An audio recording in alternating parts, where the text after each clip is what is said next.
Again, take notice. A hurricane warning now in effect for Hawaii County, meaning hurricane conditions there could be felt in the next 36 hours. For Maui and Oahu, it's a hurricane watch. That means 48 hours out. And for parents on Maui and the Big Island, public schools will be shut down beginning tomorrow. And good evening, everybody. We are tracking Hurricane Lane to make sure that you have all the latest information on how the storm could affect you and impact your family. We want to go right to Justin Cruz, who's been tracking the storm really for the past 3 full days. Jess? Yeah, Howard, the Central Pacific Hurricane Center just released some new numbers and some new data, some new information on Hurricane Lane. I've been trying to look for good news. I do not have good news. Winds around the system maintain at 155 miles per hour. It is a solid Category 4 system, and it's 550 miles and less away from Hilo, moving at around 10 miles per hour. Now, that's down from 16 miles per hour in forward motion over 24 hours ago. We still have a very healthy system with a well-defined eye, and for the most part, the system is symmetrical. And I've been looking for any kind of signs of weakness, and it's just not there. In fact, even though wind shear is forecast to weaken Lane, that has not happened yet. And when that does happen, it could be, unfortunately, a lot closer to the state compared to what we have now. And what we have now essentially is a lot of warm water and very low to moderate wind shear over the system, so it's quite healthy, and that track continues to move it to the west, at least for the short term. Here's the latest on that track.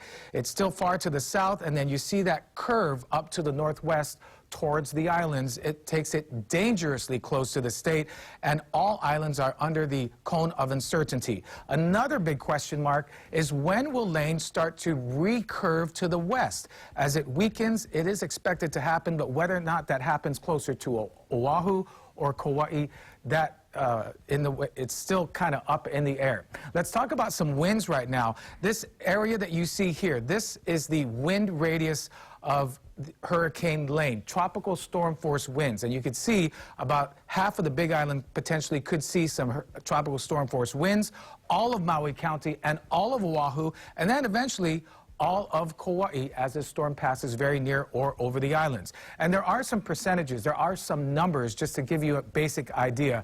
As the system moves through, we have about an 80% chance of tropical storm force winds, which are 39 miles per hour to 73 miles per hour just offshore. 70% for much of Maui County and Oahu, down to about 60%. And then for the Kona Coast, 70%. We'll see how it pans out for Kauai as the system progresses. But these are high percentages. We don't usually see these. We usually see about 10 to 20 at best, 50%, and that usually doesn't pan out as most of these systems move through the islands to the south. Not this one, though. Potential impacts, surf 15 to 25 feet. We could see some storm surge and rainfall up to 20 inches before it's all over. And strong winds, 30 to 40 plus miles per hour, gusts to 60 miles per hour, and isolated tornadoes. And one more thing I want to touch on is the rain. When will the rain come and go? Well, it looks like the heavy rain could potentially be over the Big Island late tomorrow, and then fill in for the rest of the state, Maui County, Oahu, and Kauai through Thursday,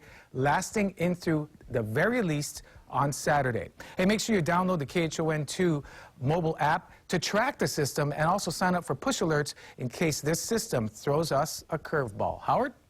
Jess, I want to do a little question and answer with you. I cannot tell you how many friends texted me, called me this morning to say, okay, really, is this thing going to hit us?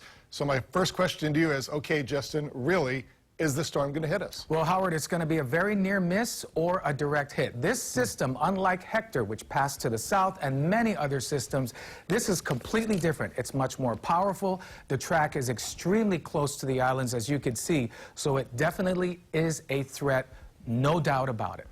One of the concerns, a lot of complacency because we've dodged so many bullets over the past several years.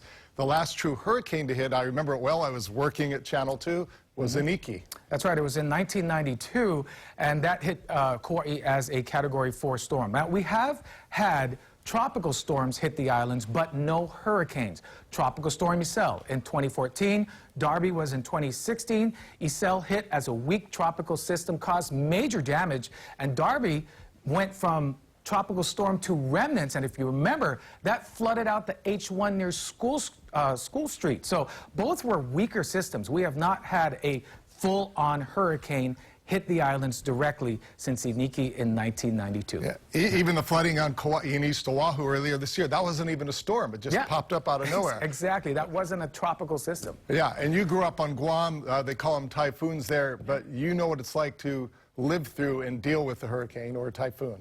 Quite honestly, it's terrifying. As a child, we had no power. The winds were loud. You could hear debris flying around all over the place. It lasted for hours on end, especially at night with the winds. Very scary situation. Right.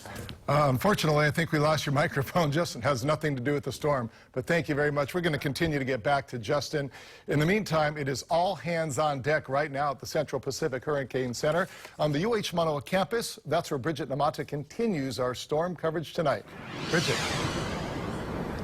Dash, joining us here is meteorologist Leanne Eaton. Leanne, of all of the impacts, strong surf, strong winds, storm surge, heavy rain, what do you think will have the strongest impacts? Well, we've been focusing with this storm specifically on the flooding rain impact and also some of that strong surf that's going to be heading into the Big Island starting, as early as tonight and really rising up tomorrow, and then moving on towards the smaller islands later on into Thursday in that time frame. And then with the rain, with the flooding rains, what we're going to be seeing is that rain starting to come into the Big Island potentially later tonight into tomorrow, and then spreading across the state in that sense. The wind is still a threat to us also. It really depends on the track of the storm and how close it does make it to the islands. Right now, the hurricane force winds extend out about 40 miles from the center of the storm, and then the tropical storm force winds extend out about 140 miles from the center of that storm. So it really does depend on the location that the storm exactly takes. So with that track, with Lane's track, when do you think we'll completely be clear of all of the impacts? Yeah, so it's going to be a while.